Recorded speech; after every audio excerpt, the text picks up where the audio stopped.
Bunge la Ukraine limepitisha muswada wa sheria wa kuendeleza hali ya hatari na mpango wa uandikishaji raia, hususan vijana kujiunga na jeshi la nchi hiyo bila ridhaa yao. Mara ya mwisho sheria hiyo iliidhinishwa itumike kwa kipindi cha miezi mitatu kuanzia mwezi Juni mwaka huu, na sasa sheria hiyo imeongezewa muda hadi tarehe 5 mwezi wa 11 mwaka huu wa 2025.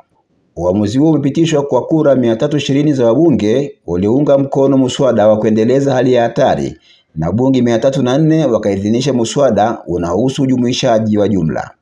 Hatua hiyo inaruhusu serikali ya Ukraine kuendelea na maandalizi ya kijeshi dhidi ya uvamizi wa Urusi ulioanza Februari 24 mwaka 2022, siku ambayo Rais Vladimir Putin wa Urusi alitangaza vita rasmi na Ukraine.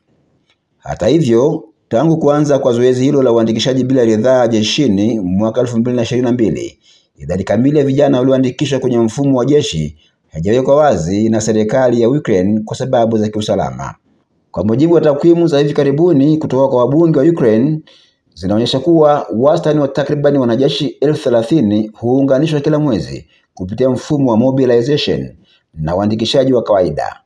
Hii inamaanisha kwamba katika kipindi cha zaidi ya miaka mitatu ya mapigano, makumi ya maelfu ya raia, hasa vijana, wamejumuishwa kwenye vikosi vya ulinzi vya Ukraine.